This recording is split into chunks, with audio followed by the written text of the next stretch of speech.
Welcome to English Evolution Step 1.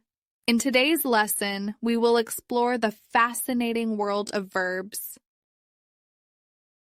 Verbs are action words that convey what the subject of a sentence does.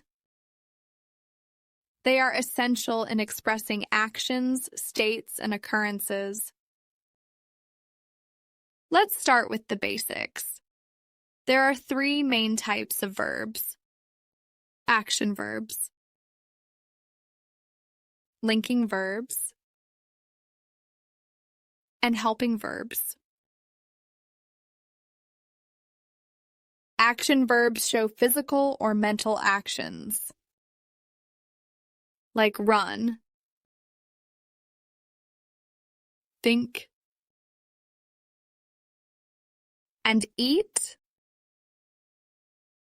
For example, in the sentence, she runs every morning. The verb runs tells us what action she is performing. Next, we have linking verbs. Linking verbs connect the subject to additional information about the subject. The most common linking verb is to be, in its various forms like is, are, and was. For instance, in the sentence, he is happy, the verb is links the subject he with the adjective happy. Now, let's discuss helping verbs. Helping verbs assist the main verb in a sentence, providing additional meaning.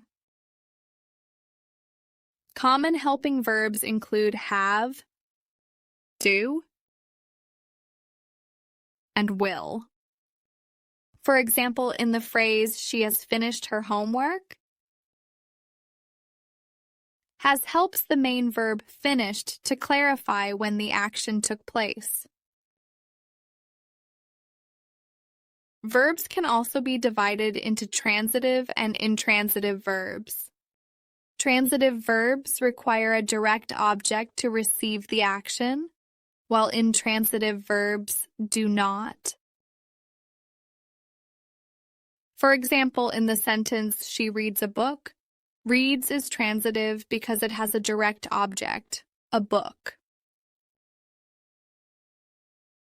In contrast, in he sleeps, sleeps is intransitive and does not have a direct object. Another vital aspect of verbs is their tenses. Verbs change form to indicate when an action occurs. In the past, present, or future. For example, walk is the present tense. Walked is the past tense,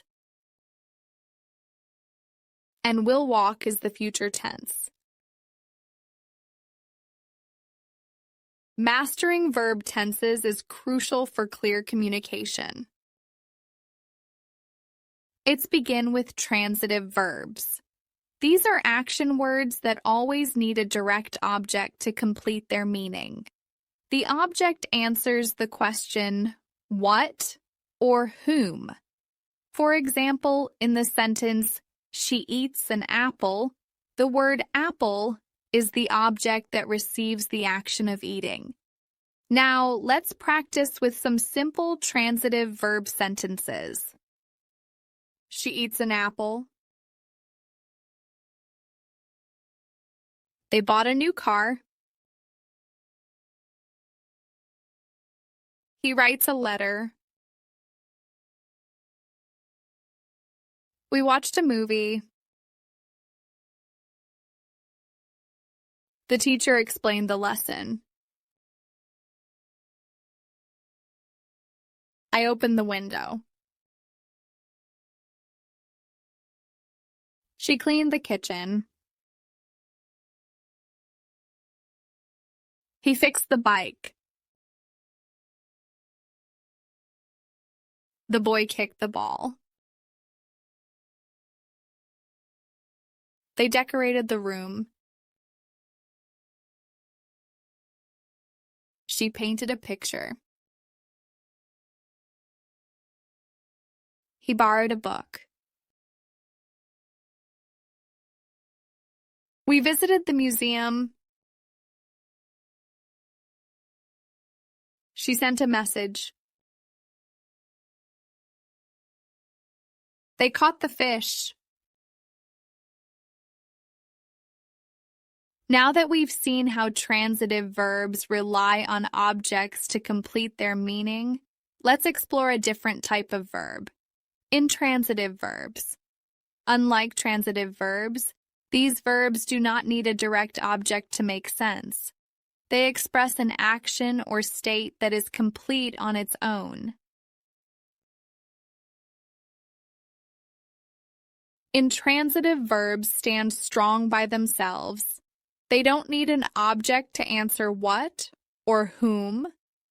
For example, in "the baby cried," the action of crying is complete without needing anything else.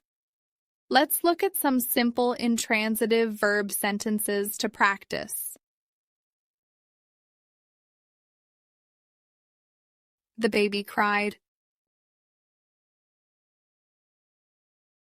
They danced at the party. He sleeps for 8 hours. She runs every morning. The flower bloomed. We arrived late. He jumped high. They laughed loudly. The dog barked. She fell on the floor. They walked together. He swims in the pool. The children played outside.